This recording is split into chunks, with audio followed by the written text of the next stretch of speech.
Emerging victorious in the Battle of Winterfell, the survivors of the Stark Alliance gathered to hear a moving speech from Jon Snow before burning the bodies of the dead. Later, after honoring the fallen, House Stark hosted a great feast in celebration, where Queen Daenerys surprised everyone by naming Gendry as the lawful son of Robert Baratheon and rightful heir to the lordship of Storm's End. Proud to see Dany playing politics, Tyrion immediately realized this action had the dual effect of making her seem like a benevolent leader, while also securing the loyalty of the Stormlands under a man who will owe everything to the Queen. However, Sansa also recognized the political maneuver and looked on with concern. As the evening progressed and the Westerosi drank and enjoyed themselves, the Queen grew increasingly uncomfortable watching the Northerners and Wildlings praise Jon as a hero and king, while she sat alone like a guest in a foreign land. Finding Arya amidst the revelry, Gendry revealed the news about his lordship and asked for her hand in marriage, but was turned down as she had no interest in becoming the Lady of Storm's End.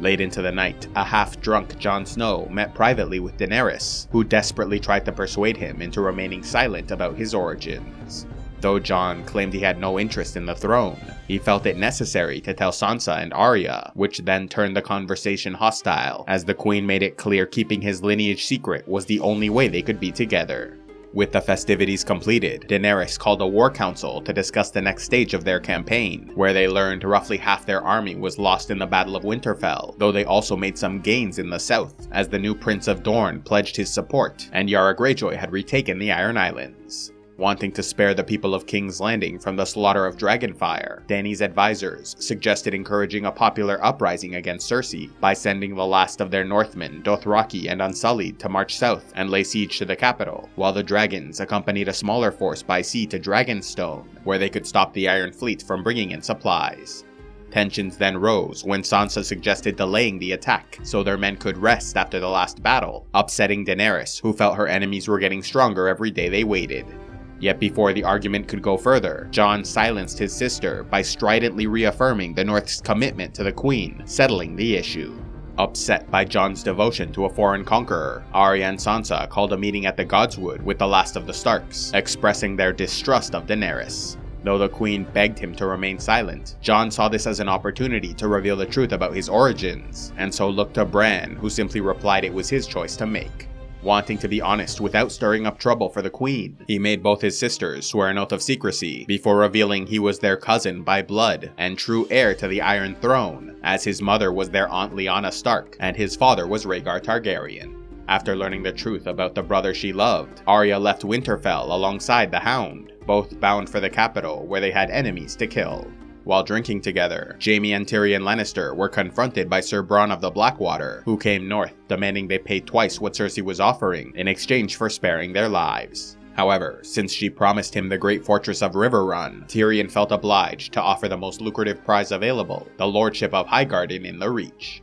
Though Jaime objected, Bronn made Tyrion promise to keep his word before departing, saying he would come to find them again once the war was over. Before leaving for the south, Tyrion tried to mend the worsening rift between Sansa and Daenerys in order to secure the support of the North, but the Lady of Winterfell was determined to prevent the Dragon Queen from taking power, and so broke her promise to Jon Snow by revealing the truth about his Targaryen origins. Tyrion then spread the information further by telling Varys, who believed this information might lose them the support of the North, Vale, and other Westerosi lords who would prefer a male heir with a better claim to the throne. With their troops organized, Jon said goodbye to his friends, Sam and a pregnant Gilly, who were remaining behind in Winterfell, while Tormund Giantsbane would take the Free Folk and Direwolf Ghost further north to settle Castle Black.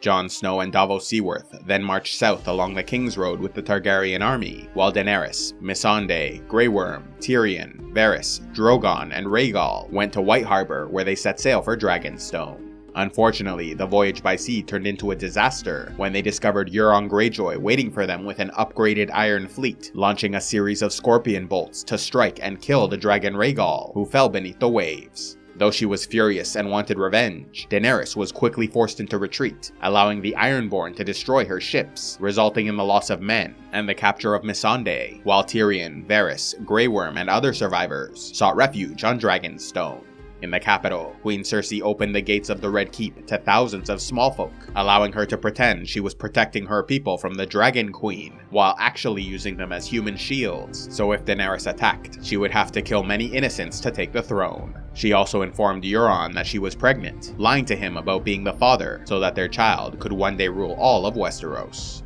On Dragonstone, with Jon Snow and the rest of the army still 2 weeks away, the Dragon Queen called another war council to discuss taking the fight directly to the capital and raining fire upon them to secure victory. Concerned with her state of mind, both Tyrion and Varys tried to talk her out of such ruthless actions, warning that she will kill the very people she supposedly wanted to rule, and grew even more concerned when Daenerys responded by claiming it was her destiny to destroy tyrants, and she would accomplish this mission at any cost. After the meeting, Varys and Tyrion met privately and discussed the Queen's troubling lust for power, with the Spider concluding she may need to be removed as a claimant to the throne, in favor of Jon Snow, who might prove to be the better choice. When Tyrion suggested they marry, Varys stated Dany was too obsessed with becoming queen, and would be unwilling to share power. Back in Winterfell, after giving in to his feelings and being intimate with Brienne of Tarth, Jaime Lannister learned of the death of Rhaegal and defeat of the Dragon Queen's fleet, causing him to harshly end his new relationship and return to King's Landing.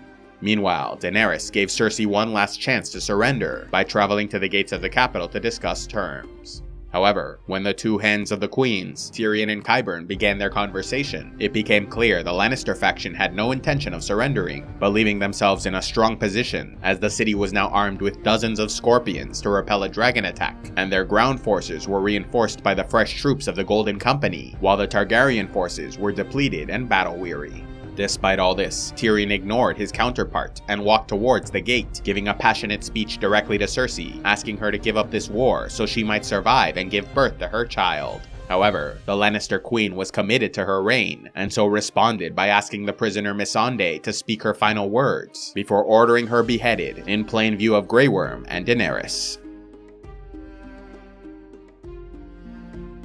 Love Game of Thrones? Then be sure to check out the new book, The Thrones Effect, written by a number of respected A Song of Ice and Fire YouTubers, including GOT Academy, Because Geek, Secrets of the Citadel, Grey Area, Ideas of Ice and Fire, History of Westeros, and Smokescreen, with Chapter 5, titled Eye of the Beholder, written by CivilizationEx, exploring the various ways the characters and story can be interpreted, as well as how the audience reacted to their decisions. If interested, click on the link in the description box below, where The Thrones Effect is available as a physical copy, ebook, and audiobook.